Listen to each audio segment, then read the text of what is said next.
Welcome to Connecting Minds to Matters. I'm your host, Elliot Mathers, and today's video we're going to be talking about what is suffering. Suffering to me, based off direct experiences, is a sticky, uneasy feeling that is always there in the background, and you can't really put your finger on it, what it is and where it is, but it's always there. It's like everywhere you look, it's very reflective. As a human experience, suffering is always there. And the past couple of years, I have been experiencing sort of a certain level of degree of suffering, which is like, I can't really explain it, but it really got me intrigued. It's like, why am I feeling this way when quite clearly everything that is in my current life right now shouldn't be making me feel this way?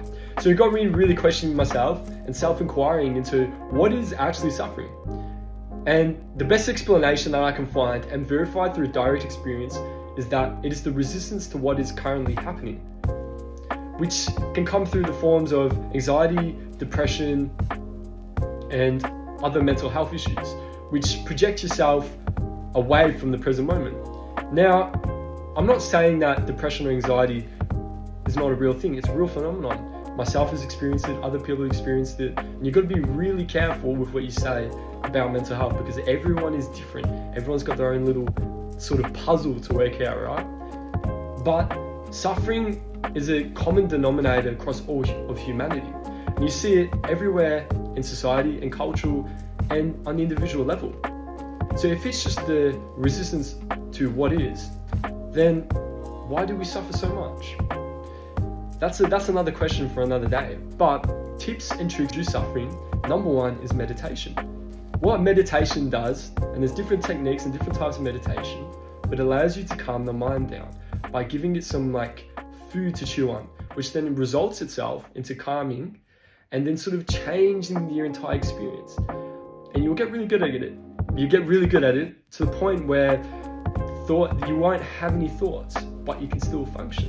And now that's a really cool experience to have. Anyways, that's another topic for another day. Secondly, therapy. 100% recommend therapy, especially if you're going through the trenches, right? And especially men, right? Men, you need to go to it. Like, there's no harm and there's no shame in actually going to a trained psychologist, psychiatrist, or any profession under the mental health banner. You need to go, you need to get it sorted out. Otherwise, it's going to be a big problem in the future for your respective partner and everyone else in your life, including yourself, right? You want to get this sorted. You want to get rid of these problems and the suffering that you're feeling. Everyone feels it, so don't be ashamed.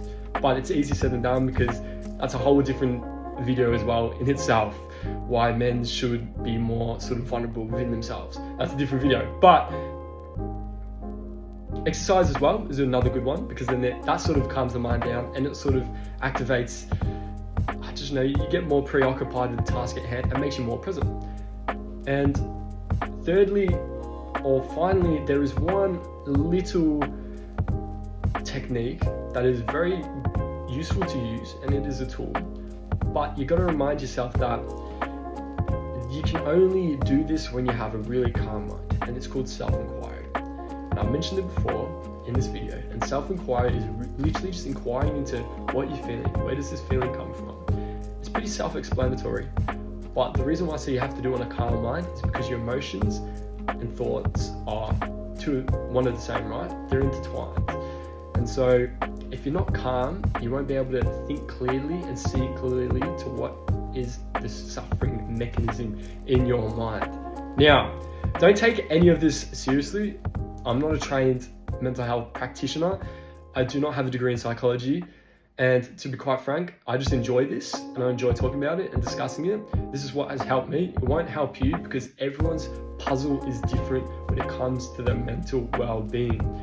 So what works for me won't necessarily work for you and vice versa. But these tools are there to help you, and if it works, even better. So yeah, that is the video on what is suffering. Hope everyone has a great day and see you next time.